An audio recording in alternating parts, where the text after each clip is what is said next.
എല്ലാവർക്കും പുതിയ വീഡിയോയിലേക്ക് സ്വാഗതം. ഇന്ന് നമ്മൾ ഉണ്ടാക്കാൻ പോണത് വളരെ കുറഞ്ഞ ചേരുവകൾ വെച്ച് വളരെ ടേസ്റ്റി ആയിട്ടുള്ള ഒരു കറിയാണ് കേട്ടോ. പെട്ടെന്നൊക്കെ നമുക്കൊരു കറിയൊന്നും ഇല്ലെങ്കിൽ ഇതേപോലെ ഒന്നും ഉണ്ടാക്കിയാൽ വളരെ ടേസ്റ്റിയാണ്. ഇനി ചോറിന് മാത്രമല്ല, ചപ്പാത്തി, ദോശയോ പത്തിരിയൊക്കെ കഴിക്കില്ലേ, അതിൻ്റെ കൂടെയും ചപ്പാത്തിയുടെ കൂടെയൊക്കെ കഴിക്കാൻ പറ്റുന്ന കുറഞ്ഞ ചേരുവകൾ വെച്ച് സിമ്പിളായിട്ട് ചെയ്തെടുക്കാൻ പറ്റുന്ന ഒരു അടിപൊളി കറിയാണ്. എല്ലാവരും ഒന്ന് കണ്ടു നോക്കൂ. അതിനായിട്ട് പഴുത്ത 2 തക്കാളി വേണം കേട്ടോ. നല്ല പഴുത്ത ഫ്രഷ് തക്കാളി എടുക്കണം. കുറച്ച് പച്ചമുളക്, എരിവുള്ളതായിക്കോട്ടെ. കുറച്ച് കറിവേപ്പിലയും പിന്നെ ഒരു വലിയ സവോളയാണ് കേട്ടോ. ഇതൊരു 5 പേർക്കൊക്കെ കഴിക്കാൻ പറ്റുന്ന കറിയാണ് തയ്യാറാക്കുന്നത്. ഇനി അതിൻ്റെ മെയിൻ ഇൻഗ്രീഡിയൻ്റായ പാലാണ്. പശുവിൻ പാലായാലും കുഴപ്പമില്ല. ഇത് അല്പം വെള്ളം ചേർത്ത് തേങ്ങാപ്പാലാണ് എടുത്തിട്ടുള്ളത് കേട്ടോ. തേങ്ങ അടിച്ചെടുത്തതാണ്. കുറച്ച് വെള്ളം ചേർന്നു. കട്ടിപ്പാലെടുത്താലും സൂപ്പറാണ് കേട്ടോ. ഇനി നമുക്ക് തക്കാളിയും സവോളയും പച്ചമുളകൊക്കെ കഴുകി വൃത്തിയാക്കിയിട്ട് ഇതേപോലെ ഒന്ന് കട്ട് ചെയ്തെടുക്കണം. വളരെ കനം കുറച്ച് വേണം സവോളയൊക്കെ കട്ട് ചെയ്യാൻ. ചെറുതായിട്ട് കനം കുറച്ച് അരിഞ്ഞെടുത്ത് വെച്ചിട്ടുണ്ട് കേട്ടോ. എന്നാലേ നമുക്ക് പെട്ടെന്ന് വഴന്നെടുക്കാൻ പറ്റുള്ളൂ. ഈ സമയം ഒരു പാൻ അടുപ്പത്ത് വെച്ച് അതൊന്ന് ചൂടായി വരട്ടെ കേട്ടോ. അതിലേക്ക് നമുക്ക് വെളിച്ചെണ്ണ ഒഴിച്ചു കൊടുക്കാം. വെളിച്ചെണ്ണ തന്നെ ഉണ്ടാക്കണം. കട്ടിയായിപ്പോയേ, തണുപ്പത്ത് നന്നായിട്ട് ഉറച്ചിരിക്കുക. ഒന്ന് ഉരുകി വരട്ടെ കേട്ടോ.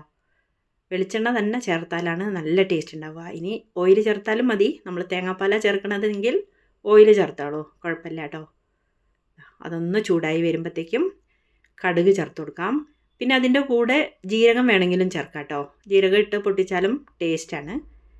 എല്ലാവരും വീഡിയോ ഒന്ന് ലൈക്ക് ചെയ്ത് കാണണേ, മറക്കല്ലേ കേട്ടോ കൂട്ടുകാരെ. എല്ലാവരും ഒന്ന് വീഡിയോ ലൈക്ക് ചെയ്ത് കാണണേ. ഇനി ഞാനിതിലേക്ക് എണ്ണ ചൂടായി വന്നപ്പോൾ കടുകാണ് കേട്ടോ ഇട്ട് കൊടുത്തത്. ഞാൻ പറഞ്ഞു കുറച്ച് ജീരകം കൂടി പൊട്ടിച്ചാൽ നല്ല ടേസ്റ്റാണ്. ഞാൻ ഇട്ടിട്ടില്ല, മറന്നുപോയതാണ് കേട്ടോ. അവസാനമാണ് ഓർത്തത് ജീരകം ഇട്ടില്ലല്ലോ എന്ന്. വീഡിയോ എടുക്കലും കുക്കിങ്ങും കൂടി ആകുമ്പോഴേ ചിലതൊക്കെ മറന്നു പോവാണ്. ഒന്ന് പൊട്ടി വന്നിട്ടുണ്ട് കേട്ടോ. ഇനി നമുക്ക് കനം കുറച്ച് നൈസായിട്ട് അരിഞ്ഞു വെച്ചിട്ടുള്ള സവാള ഇല്ലേ, അത് ചേർത്ത് കൊടുക്കാം. എന്നിട്ടൊന്ന് വഴറ്റിയെടുക്കണം.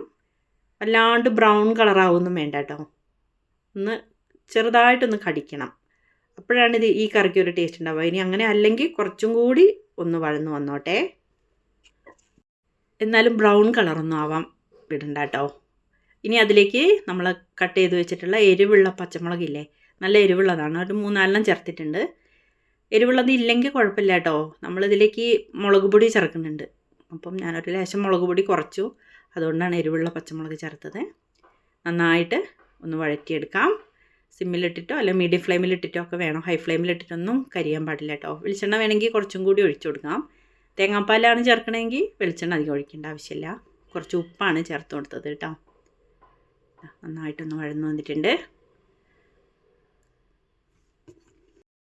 ചെറിയുള്ളി ചേർത്താലും നല്ല ടേസ്റ്റാണ് കേട്ടോ. ചെറിയുള്ളി ചേർക്കുമ്പോൾ ഒരു പ്രത്യേക ടേസ്റ്റ് അല്ലേ. നമുക്ക് എളുപ്പത്തിന് സവാളയൊക്കെ ചെയ്യാം. ഇനി അതിലേക്ക് നൈസായിട്ട് പഴുത്ത ഫ്രഷ് തക്കാളിയാണ്. ഇതെല്ലാം ഒന്ന് അതിലേക്ക് ചേർത്ത് കൊടുക്കാം. മുഴുവനായിട്ട് ഇട്ടിട്ട് നമുക്ക് അതൊന്ന് വഴറ്റിയെടുക്കാം. അതിലുള്ള വെള്ളമൊക്കെ ഇറങ്ങി വന്നിട്ടുണ്ടാവും. കൂടുതൽ എണ്ണ ചേർക്കേണ്ട ആവശ്യമില്ല കേട്ടോ. നന്നായിട്ടൊന്ന് വഴറ്റിയെടുക്കാം കേട്ടോ. മീഡിയം ഫ്ലെയിമിലിട്ടിട്ടാണ് കേട്ടോ. നമുക്കിത് ഹൈ ഫ്ലെയിമിൽ ഇടുകയാണെങ്കിൽ നന്നായിട്ടൊന്ന് ഇളക്കി കൊടുക്കണം. കരിയാൻ പാടില്ല. മൂത്ത് ബ്രൗൺ കളറൊന്നും ആവണ്ട കേട്ടോ. കുറച്ച് കറിവേപ്പിലയൊക്കെ നന്നായിട്ടൊന്ന് പിച്ചിയൊക്കെ അതിലേക്ക് ഇട്ട് കൊടുത്തു. അപ്പോഴൊക്കെ നല്ലൊരു ഫ്ലേവർ വരും. എണ്ണയിൽ കിടന്ന് ഇങ്ങനെ മൂത്ത് വരികയല്ലേ. നോക്കൂ, നന്നായിട്ടൊന്ന് വഴന്ന് വരട്ടെ. സബ്സ്ക്രൈബ് ചെയ്യാതെ കാണുന്ന കൂട്ടുകാരുണ്ട് വെച്ചാൽ സബ്സ്ക്രൈബ് ചെയ്യാൻ മറക്കല്ലേ കേട്ടോ. വീഡിയോ ലൈക്കും കൂടി ചെയ്യണേ. നിങ്ങളെല്ലാവരുടെയും സപ്പോർട്ടിന് വളരെയധികം നന്ദിയുണ്ട്. നിങ്ങളുടെ അഭിപ്രായം കൂടി വീഡിയോ കണ്ടിട്ട് പറയണം. നന്നായിട്ടൊന്ന് വഴന്ന് വന്നു കേട്ടോ. ഇനി നമുക്ക് സിമ്മിലിട്ടിട്ട് ഇതിലേക്ക് പൊടികൾ ചേർത്ത് കൊടുക്കണം കേട്ടോ. ഞാനിപ്പോൾ ചേർത്തത് 1 സ്പൂൺ കാശ്മീരി ചില്ലി പൗഡറാണ്. നമ്മൾ എരിവുള്ള മുളകും സാധാരണ വീട്ടിലാവശ്യത്തിന് ഉപയോഗിക്കുന്ന മുളക് പൊടി ചേർക്കാം. ഇതൊരു കളറും കൂടി കിട്ടും. നല്ല എരിവുള്ള പച്ചമുളകും ഞാൻ ഇട്ടിട്ടുണ്ട് എന്ന് പറഞ്ഞില്ലേ, അതാണ് കേട്ടോ കാശ്മീരി ചില്ലി പൗഡർ ഇട്ടത്. സാധാരണ മുളക് പൊടി ഇട്ടോളൂ. ഇനി അതിലേക്ക് കുറച്ച് മഞ്ഞൾപ്പൊടി ചേർത്ത് കൊടുക്കാം. കൂടുതൽ വേണ്ട, ഇത്തിരി മഞ്ഞൾപ്പൊടിയും കൂടി ചേർത്തിട്ട് നല്ല ചൂടിലിരിക്കുകയല്ലേ, അതുകൊണ്ട് ഞാനിതൊന്ന് ഇളക്കി കൊടുത്തു. ഇനി നമുക്കിതിലേക്ക് കുറച്ച് മല്ലിപ്പൊടിയും കൂടി ചേർക്കണം കേട്ടോ. ഇത് നന്നായിട്ട് ചൂടായപ്പോഴേ പൊടി കരിയണ്ടെന്ന് വിചാരിച്ചിട്ടാണ് ഒന്ന് ഇളക്കി കൊടുത്തത്. സിമ്മിലിട്ടിട്ട് വേണം, പൊടി കരിയണ്ട. ഇനി അതിലേക്ക് കുറച്ച് മല്ലിപ്പൊടി ചേർത്ത് കൊടുത്തു കേട്ടോ. അധികം വേണ്ട, ഫ്ലേവറിങ് മേലേക്ക് നിൽക്കണ്ട, കുറച്ച് ചേർത്താൽ മതി. നല്ല വറുത്ത് പൊടിച്ചതാണെങ്കിൽ അധികം നമുക്ക് ചൂടാക്കി എടുക്കേണ്ട ആവശ്യമില്ല. ഒന്നും കൂടി വഴറ്റി എല്ലാം കൂടി ഒന്ന് സെറ്റാക്കി എടുത്തിട്ടുണ്ട് വെളിച്ചെണ്ണയിലേക്കൊക്കെ.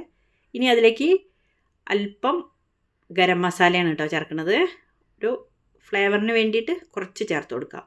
കുരുമുളക് പൊടി വേണ്ടവർക്ക് അതും കൂടി ചേർത്ത് കൊടുക്കാം കേട്ടോ. ഞാനിതിലേക്ക് ചേർത്തിട്ടില്ല.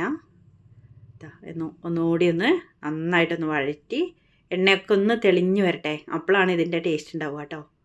നന്നായിട്ടൊന്ന് വഴന്ന് വന്നു കഴിഞ്ഞാൽ നമുക്കിതിലേക്ക് അല്പം വെള്ളം ചേർത്ത് കൊടുക്കാം.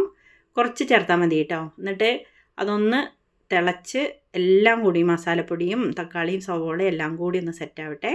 ഉപ്പൊക്കെ വേണമെങ്കിൽ ഈ സമയം നോക്കിയിട്ട് ചേർത്ത് കൊടുക്കണം. നന്നായിട്ടൊന്ന് തിളച്ച് വറ്റി വന്നിട്ടുണ്ട്. ഇതാ കണ്ടില്ലേ. ഇനി സമയം നമുക്ക് അതിലേക്ക് പാല് ചേർത്ത് കൊടുക്കാം. നമ്മൾ പശുവും പാലുണ്ടെങ്കിൽ അതും ചേർക്കാമെന്ന് പറഞ്ഞില്ലേ. ഞാനിത് അല്പം വെള്ളം ചേർത്തടിച്ച തേങ്ങാപ്പാലാണെന്ന് പറഞ്ഞു. അതാണ് കേട്ടോ ചേർത്തത്. പാകത്തിന് ഗ്രേവി ആയിട്ട് ഇതിലേക്ക് ചേർത്ത് കൊടുക്കാം. കൂടുതൽ വേണ്ട കേട്ടോ. ഇതൊന്ന് തിളച്ച് വരട്ടെ. ഉപ്പൊക്കെ നോക്കിയിട്ട് എരിവ് വേണമെങ്കിൽ അതൊക്കെ ചേർത്ത് കൊടുക്കാം.